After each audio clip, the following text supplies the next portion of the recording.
Have you ever wondered where the concept of gladiators originated? Delving into the annals of history, the genesis of gladiatorial combat is subject to much debate among historians. However, compelling evidence hints at its inception during a tumultuous period in Roman history, the Punic Wars, around the 3rd century BC.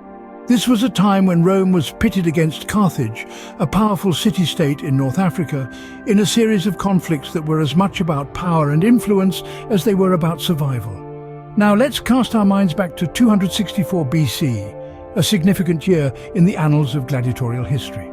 This was when the first Roman gladiator games were held, but what prompted this? Well, it was heavily influenced by Samnium's support for Hannibal, the Carthaginian general, who was Rome's arch-nemesis. Samnium, a region in Italy, had a tradition of ritualistic combat which was adopted by the Romans, giving birth to the spectacle we now know as the Gladiator Games. It was a spectacle born out of war and political maneuvering, where gladiators were often armed and armoured like Rome's enemies. This was not just a game, but a form of historic enactment, a living testament to Rome's martial prowess and resilience. The gladiator's only honourable option was to fight well or die well. It was a grim reflection of the martial ethics that Rome held dear, and these games soon spread beyond the confines of the city. Allies in distant Iberia adopted the culture of the munus. The gladiatorial games and state-sponsored contests became popular, included in major religious festivals. From these beginnings, the gladiator games evolved, deeply influencing the culture around them. They provided opportunities for self-promotion, for the ambitious, and entertainment for the public, creating a legacy that still resonates through the centuries. But what role did these gladiators play in society, you may ask? Well, let's delve into this fascinating aspect of Roman life. Gladiators were more than just fighters. They were the embodiment of entertainment in the Roman Republic and Empire. They were armed to the teeth and put in an arena to engage in violent confrontations. The opponents varied from fellow gladiators to wild animals and even criminals. The spectacle was not for the faint of heart, but it was a spectacle nonetheless that enthralled the Roman populace. However, the gladiators were not celebrated individuals in the societal hierarchy. They were often despised, seen as slaves and outcasts. Yet this lowly status did not prevent them from being celebrated in other ways. They were the muses for artists, their exploits and visages immortalized in art and objects that pervaded the Roman world. From sculptures to murals, from trinkets to monuments, the gladiators were omnipresent, a testament to their cultural significance. One might wonder why this dichotomy. How could a group so marginalized also be so celebrated? The answer lies in the essence of what they represented, Rome's martial ethics. The gladiators exemplified the courage, the valor, the indomitable spirit that Rome prided itself on. They were the living, breathing embodiment of Rome's martial ethos. Their fights were not just battles for survival, they were enactments of Rome's historical conflicts. The gladiators' only honourable options were to fight well or die well, a sentiment that resonated with the Roman martial spirit. And so, these gladiators, despite their marginalized status, became symbols of Rome's martial ethics. They entertained the masses, they inspired the artists, and they embodied the ethos of a mighty empire. Their role was not just that of a fighter, but of a muse, a symbol, and a beacon of Roman martial ethics. Despite their marginalized status, gladiators came to symbolize Rome's martial ethics. At what point did these games reach their peak, and why? The gladiator games, these bloody spectacles of combat, reached the zenith of their popularity between the 1st century BC and the 2nd century AD. But why? Well, it was during this time that they evolved into more than just displays of martial prowess and brute force. The games became a form of historic enactment, a dramatic spectacle where the gladiators' only honourable options were to fight well or die well. The gladiators, often armed and armoured like Rome's enemies, would reenact famous battles and historical events. The games became a vivid tapestry of Rome's past, a visceral reminder of Rome's martial ethics and its victories against adversaries. This shift in purpose added depth to the spectacle and resonated with the audience, making the games even more popular. But the influence of these games was not confined to the borders of Rome.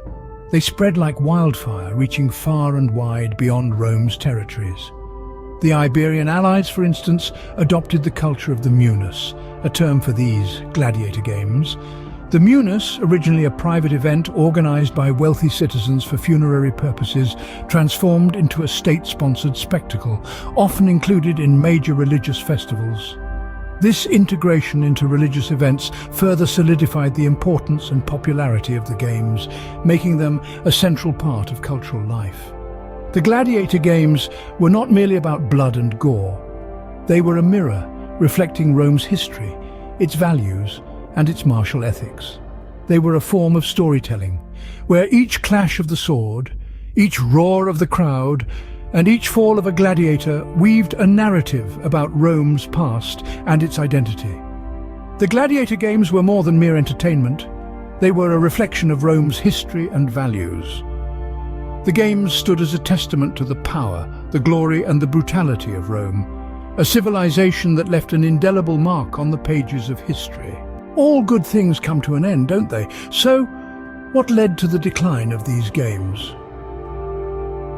As we step into the 5th century, the once grand spectacle of gladiator games began to lose its luster.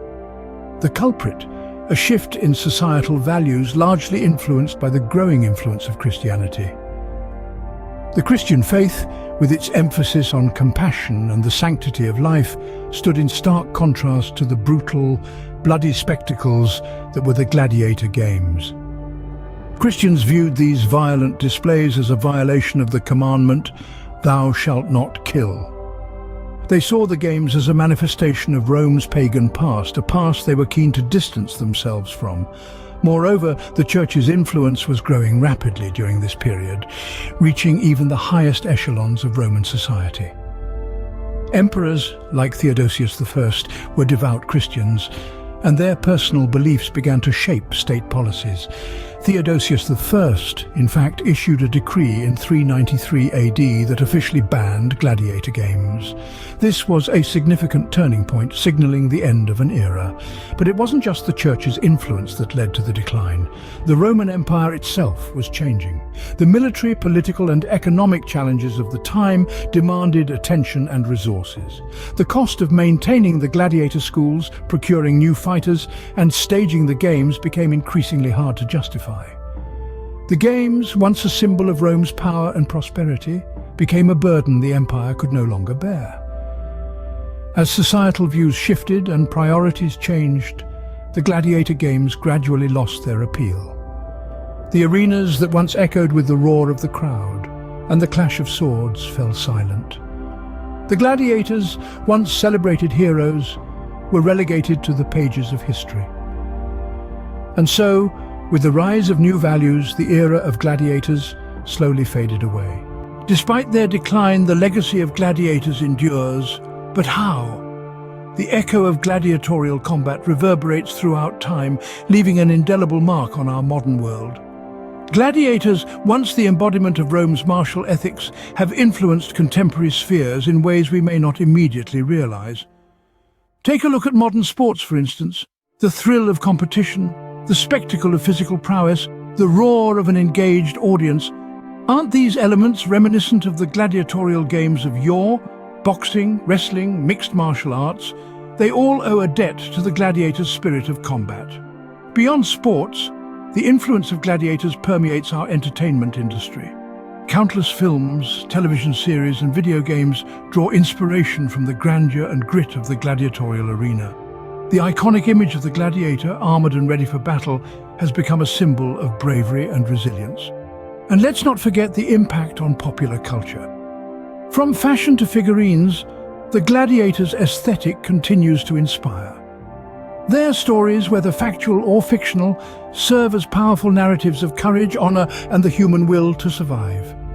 The gladiators may have left the arena, but their influence continues to echo through the centuries. Our journey through the world of gladiators has come to an end, but history is vast and full of fascinating stories. We've traveled through the sands of Roman arenas, faced the roar of the crowd and the clash of steel. Together we've seen the rise and fall of these legendary warriors, their enduring legacy still echoing through the ages. Yet the annals of history are boundless, teeming with tales still waiting to be unearthed. Are you curious about the mysteries of the Egyptian pyramids? Intrigued by the rise and fall of the Ottoman Empire? Or perhaps you're drawn to the age of exploration, when brave souls sailed into the unknown. These stories, and countless others, are waiting for us to delve into, to learn from, to be inspired by. And who better to guide our next historical journey than you? Your questions, your curiosity, your fascination, these are the compass that guides us through the sea of history. So let's hear it. What corners of the past do you want to explore? What tales of yore are you yearning to unravel? Your interest drives these historical journeys, so please share your suggestions for the next topic in the comments below. Until then, remember, history is not just about the past, but how it shapes our present and future.